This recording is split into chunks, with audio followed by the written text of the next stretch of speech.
Ready. Play.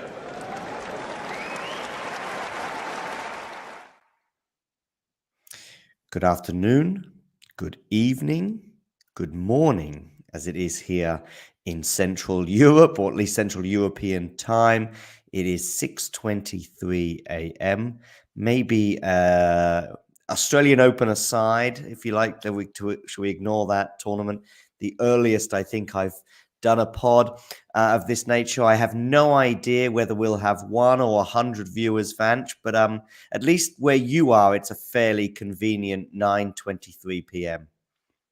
Yeah, it's a nice Sunday night here in San Diego, and it's been an exhilarating week of tennis, so I'm happy to come on your show and talk about it. No, it's great, Vanch, and I have to do a little bit of housekeeping behind me. I was on a football podcast yesterday evening, but that needs to come down, and this Roger Federer book can go back up, so he can sit there nicely. But yeah, I was on a podcast about 9-10 hours ago with some Manchester United fans. Very happy with winning our first trophy in 6 years. Ghosty, by the way, is joining us here for the Alcaraz Norrie match. We'll be talking about that. That'll probably be second or third on the agenda, if you like, because as he suggested, it was a lot of fun for a million different reasons, and we'll definitely be getting into that, Ghosty, and great to have you on board. Everyone who is joining, make sure you hit that like button, and don't forget to subscribe to the channel if you are new.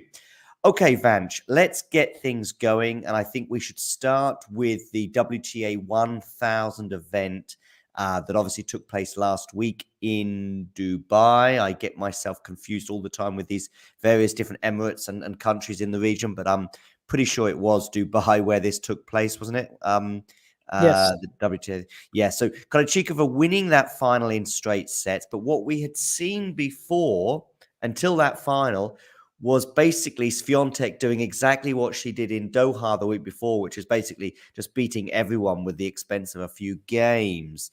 But what changed in the final? Well, yeah, I mean, so first of all, Krejcikova in this tournament was sort of coming in, with a fourth round appearance at the Australian Open, and sort of had didn't really have a whole lot of momentum since then until this tournament. But this is a place that she made the final here 2 years ago. She's obviously a French Open champion. She obviously has beaten Iga before last year in the Ostrava final in a 500, albeit. Yeah. But she's a formidable rival now to Iga, and has even pushed her on clay and has won the French Open. And so all of that coming in, and you add in the fact that she had saved match points against Kazakhina, sort of playing on house money, saving the 4 match points there, and then having beaten the second seed Sabalenka, reigning Australian Open champion, was on a 13-match win streak herself. Comes back from love 6-1-3 down, wins that match in amazing dominant fashion in the third set, and then obviously bagels Pegula in the third set in the semis, and then you get to this big crescendo in the final. And I thought the way she played Iga was very tactically sound and smart. She was really able to return super aggressively on the second serve, probably better than even Swiatek, and that's one of Swiatek's biggest strengths. I love how she's able to absorb pace and redirect. Her backhand is majestic. She has a sort of short take back on it, which lends itself very well to absorbing power and creating good angles. And then she's very formidable at using the slice as well to keep Iga at bay, and really take control of these rallies from the baseline, and also serving well. And I just felt like Iga never really was able to play the kind of game that she wanted to and settle from the baseline. And like you said, she likes to really dominate. She's been really dominating pretty much everyone that she's faced, and all of these are top 15 level players or major finalists. And in this match, it sort of feels like it's an interesting dichotomy, because although she's bageling and breadsticking a lot of these players, she's also lost fairly comprehensively, her last 3 losses at least, to the likes of Pegula and United Cup, and then Rybakina in the Australian Open, and now Krejcikova. And it kind of struck me like, first of all, Iga was also a little under the weather. She was struggling with a cold. So I think, that may have also hindered some of her ability to, problem solve at times and really adapt to what Krejcikova was throwing at her, which was very different from any other opponent, with all the variety and all the she's more, I think, kind of similar to an Ash Barty in that sense of that sort of redirection and variety type type of mold. You can throw in Andreescu and a Bencic and maybe a Mukova as well. And these type of players have the type of game to disrupt Iga. I feel like she's kind of a good disruptor in that sense. And she took advantage of it, and I thought she played exceptional, especially the last 4 games of the second set. And it kind of, I think maybe it was a good match to kind of show that Iga is super dominant, but she also has a few things in her game that she can really work on, particularly the serve. I thought was a big thing that Swiatek wasn't winning many second serve points, and part of that is actually because I looked at the stats, and she made 69% of her first serves, and you think, okay, that's a pretty good number, but she only won 57% of those points. Okay. And and on the second serve it was even less. It was under 30%. And I just feel like if she can get more out of her first serve, more purchase, she'll be able to really hold her own when she's getting outplayed from the baseline, because she's such a good returner, but so is Krejcikova. So she was kind of losing that serve return dynamic, and the points, the long rallies that she would have liked weren't going her way because she was getting rushed a lot. So that was interesting to see. And I also thought just emotionally, she wasn't, she was maybe pulling the trigger sometimes a little bit at the wrong moments, because maybe she's also tired. It's been she won last week, and it's pretty hard to do the Doha Dubai double. I was looking at the players in the past, and only Hingis and only Henin and Hingis have done it in 2007 and 2001, and they're very different conditions. And Dubai is a lot faster, and Doha is a lot more on the slower hardcore type. So, but Iga can at least be proud that she defended her points from the Middle East from last year. And Krejcikova, I think, is a very deserving winner, and I think I'd be surprised if she's not in the top 8 by the end of this year, and maybe even top 5. Yeah. I think she's that good. She's legit. Yeah, I do. And by the way, we've got a question from Ghosty. I'll pose that to you. I'll put it on the screen right now. But before I get your thoughts on it, Vanch, I'll just give a couple of thoughts from me. And as I'm showing this tweet as well, I went quite big on Krejcikova for Australia. I think I had her down to get to the semi-finals there. No shaming going out. Did she go out to Pegula in Australia? Yeah. I'm just trying. Fourth round. Yeah, exactly. But I mean, that's a tough fourth round, and maybe I shouldn't have been so optimistic regarding Krejcikova, given how well Pegula did in the United Cup beforehand. But I was very optimistic for Krejcikova. I don't think I was getting too carried away by certain comments from her, social media posts of her exercising, and just probably in the best shape that she had been in for about 18 months. I think she had 1 or 2 injury issues last year that certainly undermined her chances. She had an elbow problem that kept her out for 4 months, and that Exactly. really derailed her momentum, and she wasn't really the same player until the end of the year in October. She won 2 titles back to back. Exactly. Yeah. Yeah. So I was really optimistic for her in Australia, but maybe I jumped the gun a little bit. But she's certainly, going into the final at Vanch. One other thing before I get you to answer this question from Ghosty is going into the final of the 2 scenarios, if you like, the 2 extreme scenarios, i.e. a Krejcikova win, if you like, or a Iga, steamroller 2-1, if you like. Of those 2 possibilities, I did think the most likely was a Krejcikova win, despite Iga's imperious form from the previous couple of weeks. I just thought that Krejcikova could win this. I probably, if you had to push me into corner, probably would have gone for Iga before the match. But I was thinking Krejcikova has a great chance. A lot of that was down to the Ostrava win, and I was still remembering that. And by the way, I think there were some cold issues that day from Iga as well. But listen, taking nothing away from Krejcikova from either of those 2 wins.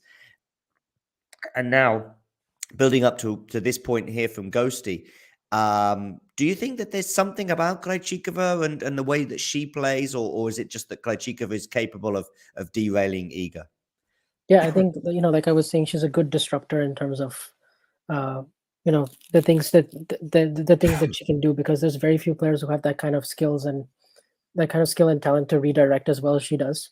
And it's just so effortless. You look at her ground strokes. She just, no matter how hard you hit it, she kind of just pins it right back to you deep. And then she's able to use the angles and open it up really well. I think there's sort of 2 types of players on a hard court, or at least a quick hard court, that can disrupt. And that's kind of the Sabalenka-Rybakina model of just first strike tennis off the serve and the return, and just, go after the Swiatek second serve and the forehand, and just, don't let her get into 9+ shot rallies where she can really use her defense. That's one style, and then there's sort of the disruptor style, which is power in its own way, but it's more using the pace of your opponent, and that's kind of what Barty does. And I think Krejcikova is more in that Barty camp. So I do think now, looking at the matchup, they played each other 4 times, and Swiatek has now lost 2 finals to Krejcikova, and the one time that they played even on clay in Rome, Swiatek had to save 2 match points to win. Yeah. So I do think this is maybe eye-opening to some of the other players on tour. Like, for example, if I think if Karolina Muchova were to play Iga, that would be fascinating for me as well, because she's also a little bit like Ash Barty in terms of how she constructs her points. So I do think, to your larger point, I do think this is this does show that while Iga, for the most part, her ceiling is pretty high, and she is going to bring a pretty consistent, reliable level that's going to be the best player in the world every single day. There are a few matchups that she's going to struggle a little bit in, and I think this is one of them. Along with the Sabalenka, Rybakina matchups as well. So I just hope we see this rivalry more, because certainly Krejcikova looks to be formidable on all surfaces. Now, we don't know grass as much, but she did get to the 4th round of the 2021 Wimbledon and lost out to Ash Barty, who won the whole thing. So I do think there's potential. The interesting thing as well is that, Swiatek in 2 of her 3 Grand Slam wins, obviously being at the French Open, and I think both of those French Open runs in 2020 and 2022 were both without dropping a set. Yeah. And it kind of appears except she did lose 1 set last year. Oh, yeah, she did. Yeah, she did. Yeah, dropped the first set, but yeah, you're right. She lost 1 set to Zheng, I think, wasn't it? Xingwen Zhang, in the 4th round. 4th round, yeah. But basically, the gap between her and the rest on clay, and perhaps even more so in Paris, just seemed to be so big in the last couple of years, if you like, that it was like her French Open to lose. But very interestingly is that the peers that you highlighted, and even maybe the matchups you highlighted, Muchova, Krejcikova, Sabalenka, of course, they are also very handy on that surface. So I do think the gap there might be much closer. I mean, if the French Open started tomorrow, of course, Iga would be the favorite. But compared to last year's pretty serene run to winning the title, I don't see it being quite as clean a run. And I also see the clay court season, I see a bit more of an even spread amongst the trophies, if you like, throughout the clay. Because don't forget, it was this time last year that she went on her run.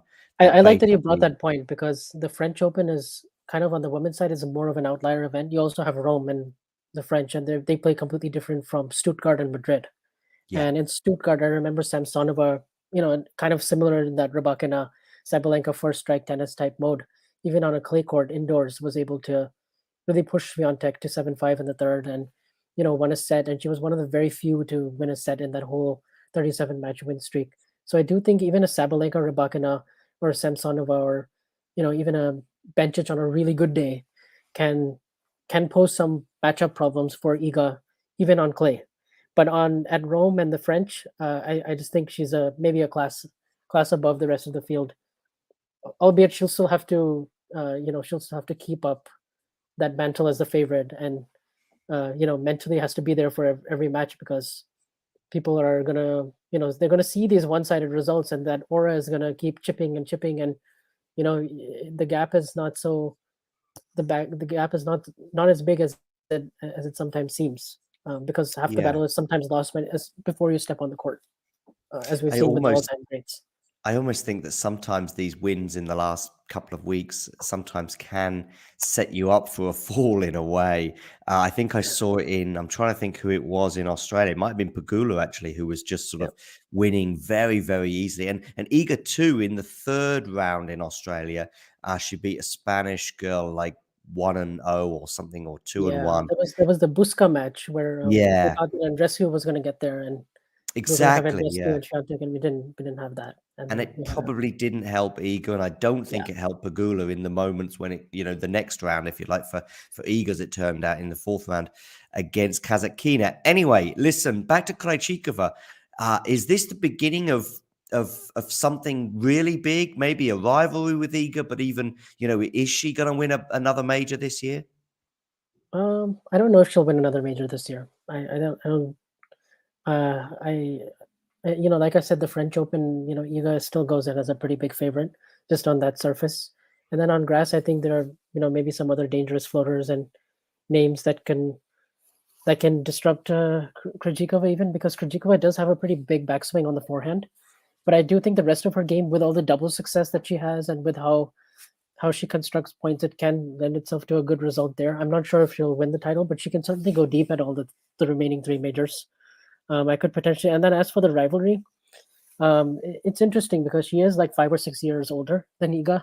Iga's still only 21, but I hope so. Like, especially because they've been meeting mostly on a fast hard court. If they were to meet during the clay season, hopefully it's going to be in future rounds because now, like later on in the event, because Krejcikova was 30 in the world and now she's 16, and I think with the way she's playing, if she can sustain this and get past some of those early tough rounds, because even in this tournament, I mean, we could be sitting here having a very different conversation and talking about Iga holding up the trophy if Kasakina put Krejcikova away at 5-4 in the third set in the second round, with how tough these draws are. So she had to beat 4 top 10 players for us to even be talking about this as a potential rivalry. And I think it was 1, 2, and 3 in the world in Swiatek, Sabalenka, and Pegula, was it? I think is number 3 in the world. And she's only the 5th player in WTA history to do that. So that's a pretty impressive achievement. And then you add all her wins in doubles with 7 majors there, and then 3 in mixed, and she's won Olympic gold and the WTA finals, and now she's got this 1000. So yeah, I think very realistically with this current landscape, I think she should be a top 5 player in the world. I really do. Me too. Okay, before we move on from this tournament, any just thoughts on Sabalenka and her sort of not making it to the final? I'm not too concerned. Like, she won 2 matches. She was up 6-0, 3-1, but I didn't think she played a terrible game to get broken. And then in the tiebreak, she just double faulted twice. And sometimes, and that's, you're not going to win a tiebreak when you do that. And then the third set was just really lights out. And you do kind of expect a little bit of a dip. Last year itself, she had quite a bit of a dip, but she was still good enough to get to the top 5. So I do think her base level and her floor has improved a lot, and she's become a lot more, accustomed to being. I think she's more equipped to handle this situation of being a first-time major winner than most of the other players who in the past, because she was the best to have not done it. And now I feel like because she's gotten this monkey off her back, I think she can be a threat everywhere. And hopefully she's allowed to play Wimbledon, because she was a semi-finalist there as well. And she could have easily been playing Barty in the final in 2021. So I certainly give her a shot at the other 3. I think clay will be a little harder. She maybe doesn't defend as well on clay, but then you also have those tournaments in Stuttgart and Madrid where she does really well. And then, she can also get, I think, semifinals of Rome she's made, and I think she can easily get past the quarters of the French too. So I hopefully Sabalenka and Iga will play each other quite a bit too, because that rivalry is also one that I think maybe has even more potential than the Krejcikova one. Quite possibly, yes. I agree with you. I think there's no need to panic. I mean, she did bagel the eventual winner as well. So, so there we go. Listen, talking of bageling or drama, I should say. Well, bagel too, because in the semi-final, that's exactly what Andy Murray did to Lehecka in the first set. But maybe I'm getting a bit ahead of myself, because what a week he had. Before we get to Daniel Medvedev, the eventual champion, Murray losing in the final there in Qatar. Let's just have a quick word on Murray, because he's picked up from where he left off in Australia in so many ways. Yeah, very much so. I mean, every single one of his matches has gone to the wire over 3 hours, and he's seeming to recover very well from these matches. And I think, as our friends Scott and Claire call it, it's always a Murray coaster, or roller coaster of a ride that Andy sort of takes you on. And but what I like is that he's playing a little bit more aggressively, and he's more committed to it than I've seen it in the past. And because he put in so much work in the off season, physically he looks much more durable, and he can actually back up these wins. I was very impressed, most of all with the obviously he saved those 2, he won 2 matches saving match points, but I was very impressed with the Zverev win, because I thought for the first time in a long time Zverev was actually playing at a pretty high level, or at least much closer to where he was at when he beat Alcaraz at the French and was in that match against Nadal when he got hurt. So this was a quality win where I thought Murray really had to use every ounce of his experience and his um, sort of IQ and his match acumen to dissect Zverev, who was serving really big, and he won the second set and had some break chances to even go up a break in the third. And you're thinking, with Zverev serving like this and playing this well, is he going to be too good for Andy? But Andy still found a way out, and he problem solved, and then he backed it up nicely with another 3-set win over Muller, and then also saved match points before the Zverev match against Sondigo. And then the Lehechka one was crazy because he wins that first set, he bagels Lehechka, and then Lehechka wins the second, and then he has 2 match points on his own serve, which he gets out of, and then he has 3 more at 5-4, 40 love. Does Lehechka, and I think maybe Lehechka will have some regrets because he definitely probably should have closed it out from there. And he's had a very good year too, so I don't think it'll derail him. And he did actually play a decent tiebreak as well. But for Murray to come out of that was a total miracle, because I did not, even though he bageled him in the first set, I was not. That was I feared for Andy in a way because having seen quite a few tennis matches in my life. When you win the first set 6-love, it's not always a good omen. No, you can only go down from there, right? If you don't win the second set, in a way, I mean, I can recall Nadal losing 6-love to Thiem in the first set in a match that went 5. I'm just you would think that you win a set 6-love, it's suggesting good things for the match, but if you don't close it out in straight sets, then things can sort of very quickly go wrong. And with being a breakdown in the third, and as you say, facing 5 match points. But the Murray miracle did roll on until the final. Didn't quite work out for him in the final, but it's good to see that, he's playing, I think now Medvedev is back in the top 10 now in the world. So he's playing a top 10 player in the world, and arguably on this kind of surface, maybe even higher than that. And he is competitive, if you like, albeit that it was straight sets. But maybe Andy's getting paid this year. He's getting paid by the minute or by the hour, and he needs to clock in his timesheet at the end of each session and go, "I did 3.5 hours today, so pay up." Because he's spending so much time on court. He's on court more often than a judge. But anyway, even if the preposition is slightly different, on court, in court, you got it. But listen, let's talk about Daniil Medvedev. That's 2 tournaments now back to back. Where is he at as we sort of edge closer to the Sunshine Double? Yeah, he's looking to be in a much better place. Having won the title this week, I wanted to make sure that I wasn't getting too ahead last week. I was impressed by his run last week as well, when he beat Sinner from a set down and had some other good wins over Dimitrov and Felix. And I was thinking, okay, he did do this in Vienna last year. So what's different here? And I think what's different here is that he just looks a lot more. It just looks like he's trusting his game a lot more, and it looks like he's recovered from the Australian Open match against Korda in the 3rd round, where he did actually say that his wrist was bothering him before that match. Okay, and I think that does mean something, because now you look at his run here, and he was able to sustain that in pretty different conditions to indoors. As for the Sunshine Double, I'm not sure how much it means, because Indian Wells is, traditionally a lot different. It's higher bouncing, it's slow, it's gritty, the ball moves fast through the air. It's not going to reward that kind of flat hitting. But I do think, with the form that he's in, he can certainly go deep there. I wouldn't expect him to maybe win it, but now, Novak is not playing, most likely, and Alcaraz is a question mark. And Rafa is probably not going to play either, and draws can open up in a weird way, and we can see a new first-time winner. So certainly he's good enough that he can capitalize on it. But as for how he looked, I thought he looks a lot more calmer. He's not really like looking up at his box and not playing victim as much, but he's losing a lot of these points. I feel like he's moving on, and he's starting to adjust a little bit tactically. I saw him move in a little bit on the return, take away the serve and volley, because he actually played a very tough. He had faced a tough circumstance against Christopher O'Connell. It was in that match where he won the first set like rather comfortably, and then he lost the second. And O'Connell was basically using the slice backhand a lot, serving and volleying him a ton, and really mixing up pace, giving him some lower awkward shots. And he actually had to adjust at 5-all. He kind of stepped in and started taking a lot of those returns early, and he played a great game to break and then held.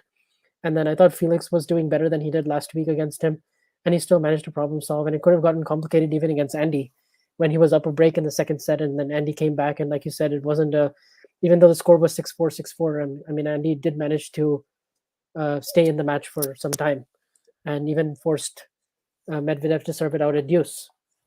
And it kind of finished ironically with a Andy Murray style lob on the match point. So yeah, we'll see. yeah, I yeah. think, I certainly would expect him to continue the form a little bit in Dubai, where he goes next. Because I looked at his draw there, and I do like his chances potentially to get to the semifinals and face Djokovic. But we've seen in the past when he does win tournaments like this, he does tend to get on a roll. I remember in 2020 he won Paris and the ATP finals, and in 2019 he made that stretch in the summer where he won. And he's now racking up these titles. He's at 17 overall, and he's kind of winning all these hardcore titles at least once in different places, and he kind of.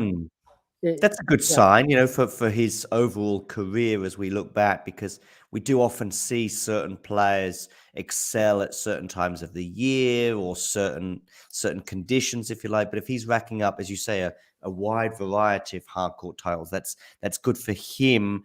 And also, I still just think that we just probably need. I mean, there was the top 10 thing, but he's got that off his back now, obviously beating Felix. I think it is in back-to-back tournaments, actually. Funnily enough, in Rotterdam as well, he had a very sticky opening match against Davidovich Fokina, where they were breaking serve left, right, and center. And the O'Connell match was a bit similar. And the question there regarding the was it O'Connell or McDonald? Did you say in? Yeah, it was O'Connell. O'Connell, yeah. So against O'Connell, and he was exposing one of these questions that we still very much have about Daniel, which is the slice. What do you do when you pose a different problem, when you bring him in a bit, if you like? Sometimes I remember him getting caught in no man's land, and he doesn't really know whether to stick or twist. And I do think really not just smart players, but players capable of mixing things up a bit, i.e. Rafa, obviously Novak, but also some of these other guys, maybe in the top 20, they can really maybe still expose Daniel. But let's see. Let's see how that goes. And Felix, we should mention, is a decent matchup for him overall. He's 6-0 against him. So it wasn't very surprising when he beat him last week in Rotterdam, and even today. And you're right, there are some things still in his game that, we need to see it still in a bigger tournament on a bigger scale against different players, because there are still certain matchups that he will struggle against. There's no question about it. You mentioned, Vanch, Carlos Alcaraz in a sentence about doubts regarding the Sunshine Double. We know about the Djokovic scenario. We're still obviously going to wait to see if he does get the exemption permission that he's seeking. We also know about Rafa's situation. I would say it's unlikely that he'll play Indian Wells given his hip injury. But you also added Alcaraz to that list of doubts. And the reason being is because he was certainly hindered during his final loss to Cam Norrie, and it does appear to be the same injury that stopped him from playing in Australia.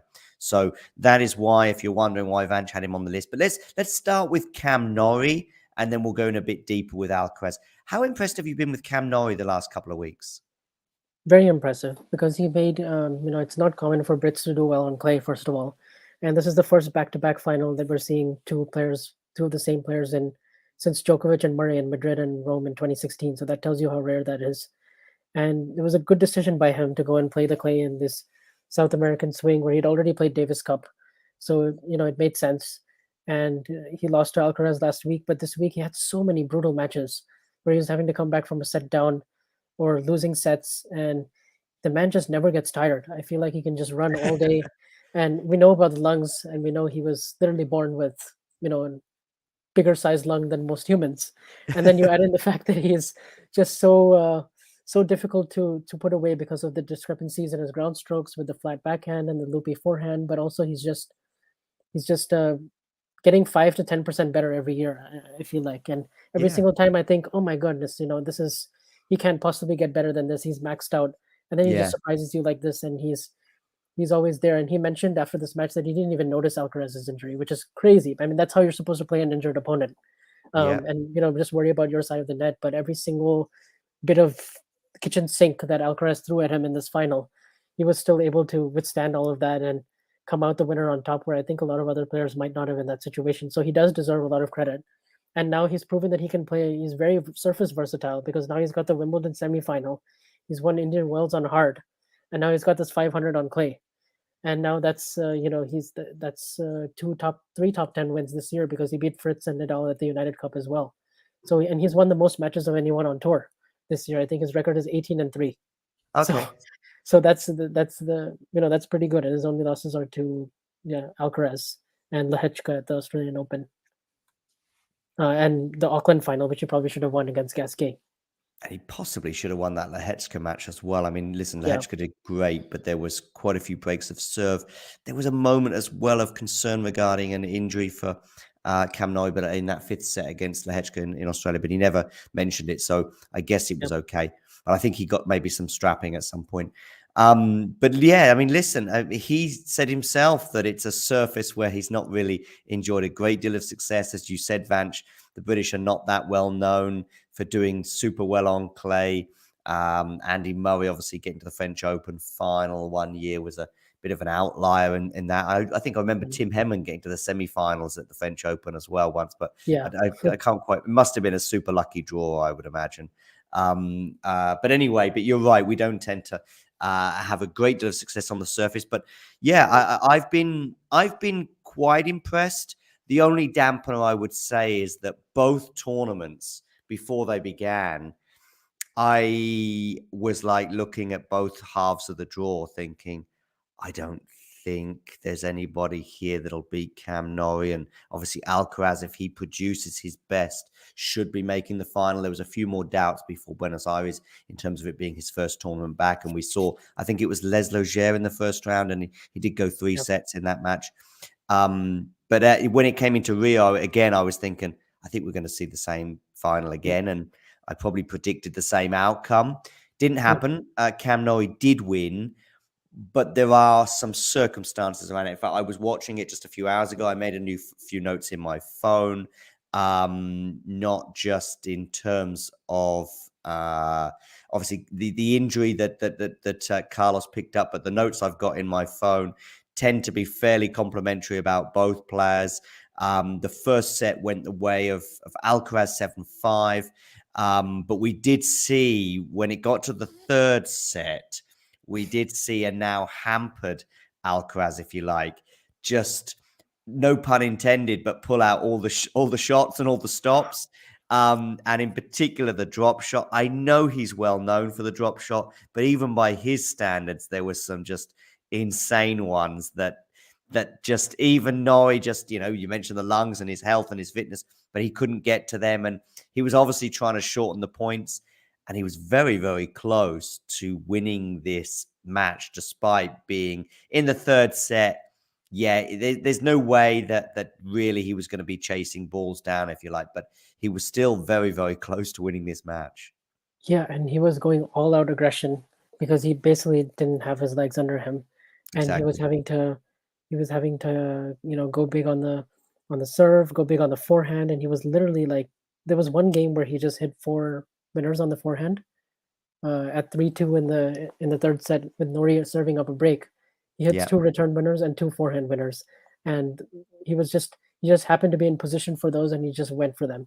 And it was like, I mean, you saw the look on Norrie's face, and everyone else's was just gasping, like, how is this possible? Because how did he get that close with being that compromised? Like, and then he hit that running forehand down the line, like around the net post. That was ridiculous. Yeah. It was that the one that Norrie disputed. Yeah, disputed the mark, even though they showed the replay later and was pretty well in. It was comfortably in, yeah. And and to Norrie's credit, he did come back, and he did break in that game and then served it out eventually 7-5. But he had to work so hard even to do so, and he had no idea what was coming next from Alcaraz, and I don't think Alcaraz did either, because he was just throwing the kitchen sink at Norrie, and just we saw his full. This guy has plan A, B, C, D, E, like he has it all. It's just, that's why it was such a shame that he got injured, because I think, I think at one point I was thinking this could be a 6-love second set, like, because it was 3-love. Norrie was serving love 3-love 30. Yeah. And at that point I was like, my goodness, like, this is really slipping away from Norrie big time. And then how quickly things change. Yeah, and also a week before in Buenos Aires, I think for periods of the match, Carlos was just on 2 or 3 different levels to Yeah. Cam Norrie. Cam Norrie did really well to hang in there in Buenos Aires, if you like. It was a slightly different final in this sense, but you're right, at Love 30, and Cam Norrie mentioned that in his speech, and with great clarity of mind, he was like, a set and Love 3 and Love 30 down in the second, staring down the barrel, but it's a big tournament for Cam to win. Of course, he has won a Masters 1000, but he's now got a 500 on clay to add to his selection. And as you say, I think every year we go, well, he's maxed out. He's obviously got to the semifinals at Wimbledon last year, and he won a Masters 1000 a couple of years ago. But we keep saying that's the ceiling for him, and he's doing great. But he does keep surprising us. But back to Alcaraz as well. There was one drop shot that he did. I mean, where Cam Norrie actually chases it down again, is just either just short of getting his racket. I think on this occasion he didn't even get his racket on it. A couple of other ones he managed to get his racket on it, but hit it into the net. But on this occasion he couldn't. And actually, Cam Norrie is sort of sliding and starting to begin an applause. The tapping of the racket. But actually, he stops himself after about 2 taps. It's almost like, it's not that he doesn't respect his opponent. It's not that he doesn't respect the unbelievable shot that he's just received, but it's almost like I can't just keep, applauding or whatever. I need to, stay in the moment, if you like. And it was quite funny how he sort of did began an applause and then sort of stopped himself. But he didn't win, Carlos, but he certainly had the support of the crowd there. Obviously Latin America, but Portuguese speaking in Brazil. But he was certainly very much the fact. It wasn't like they were anti-Norrie, not at all. I mean, he got a lot of respect from the crowd. And Norrie mentioned in his speech afterwards how he went to practice tennis with some kids in Rio as well. So I think he's had a good time there. And it sets him up quite nicely now for the Sunshine Double. And of course, he has won in Indian Wells in the past. So we'll see how that pans out. I do just want to highlight a shot from Alcaraz. It's quite ironic because he's not on the screen here. This is the beginning, I think, of the point. Let me just go to it very quickly. This is I think near the beginning of the point. Yes, it is. But it's also quite ironic that he's off screen because he ends up being off screen as well. Here, just a second, if I can just pause it maybe here. So he's just about to leave our screen, and now he's off the screen. He's basically where the word trends is, if you like, on my laptop, which is quite ironic because he was this video footage was trending because he then fires a forehand winner from off the screen. And I think I tweeted you had to be there to see it. And you really did, because he's off our screen. So we can only imagine how he got his racket on it. And of course, sends a sensational winner past Jari. He was not in the frame at all. And I had to rewind the video and just, see is this actually only 30 seconds? I need to see the whole thing. And then luckily, I think Tennis TV on their YouTube page, they put up another video this morning, and that had it from all the angles. So then I could actually see, where Alcaraz was actually. He was literally 8 feet behind the baseline, near where the time clock is, basically. And he was almost about to fall over there as he was hitting it. It was nuts, bananas. One of the shots of the year for sure. Yeah, for sure. And I thought I wanted to highlight that. One more thing I want to highlight before we go is there is a certain tennis player from Serbia. We see him here practicing ahead of the Dubai tournament that's going to get underway in a few hours, I believe.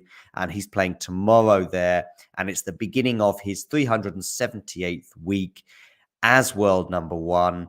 An incredible achievement. Of course, that takes him past the 377 of Steffi Graf. He touched on that during a press conference last week. He gave how proud he was of that. And I just want to say one more thing before I get your thoughts on it, Vanch, and that is that I probably didn't see this coming. In about 2020, it might have been 2021, he said that I think he'd gone past Federer's mark or was just on the verge of doing so. And he said, right now it's just about the slams.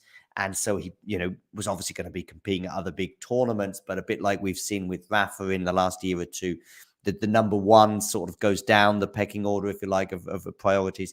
Plus, of course, all the tennis that he's missed in the last 12 months there's no way, even and Wimbledon, no points and all the rest of it. I didn't see this coming. And he's only lost once since the French Open. And that was, if you ignore the Laver Cup, which I personally do. I know officially it's included in the win-loss record where he lost to Felix, but he's only lost once since the French Open, which is, it's getting on. We're almost at the clay court season again. Yeah. No, the record is extraordinary because it's basically only since July 4th, 2011. That was his first week. And then let's not forget he had those 2 years of slump in between where he won all the 4 majors, and then he had, then Andy Murray finished 2016 number 1, and then then he wasn't really the same until he won Wimbledon in 2018 because he had all the problems with his elbow, and then he was out for 6 months in 2017. So for him to get the number 1 ranking back in 2018 in the same year that he was number 22, that was a very impressive achievement, and that sort of set him on track because since then he focuses all his emphasis on the majors, and in doing so, he has to worry less about the number 1 ranking because you win 3 majors in a season like 2021, you're number 1 no matter what. Like that season, he just needed to win, just 3 majors and then just 1 Masters and 1 250 in Belgrade, and he was number 1 year-end number 1, and he's done it 7 times year-end number 1, and now, honestly, it looks like reasonably so he might even get to 400 if he's able to play the US Open, especially. Then I don't see why this could be maybe another 2 or 3 slam year for Novak. Definitely. So, I mean, listen, there's points to be picked up if he does get into the US for the Sunshine Double, but certainly if he gets into the US for the US Open, which I think is almost inevitable. Wimbledon points might well be on offer this year as well. French Open, he's defending a quarterfinal, but that you would imagine, depending on the draw, but you would imagine that he would go past that. So, I just see him picking up points. It won't be really until post US Open that he'll have a bunch of points to defend. So, and like I say, just 1 defeat in probably, I would imagine it's 30, 35 matches, something like that. Yeah, I think he's won like 47 of his last 50, and I'm including Laver Cup, but you don't even have to include that. I mean, that's sure. Basically just the quarterfinal loss to Nadal in Paris and the final loss to Rune. That's it. Like he's won 7 of his last 9 tournaments, and he's heavy favorite to win Dubai, which he's won 5 times already in the past. It'll be interesting to see if there's any kind of rust after his. And there might be. There might be, and he might start off the clay season slow as well. He's not done very well in Monte Carlo since he's not won it since 2015, and he's taken some early losses there. But I expect by Rome and the French Open, hopefully we have Nadal and Djokovic very close to their best, and we can see them clash it off in Paris for the 60th time. That's what I'm hoping. I agree, and I think Djokovic even touched on it himself last week, how he said he'd love their next meeting to be in the final. He said Nadal is his biggest rival for sure, and it means a lot more to him than even Carlos because of the history, of course. I mean, he was very deferential to Carlos in that he was very respectful, but he's like, you can't ignore. I did an article on that sort of news conference that he gave on a tennis court just ahead of traveling out to Dubai last week.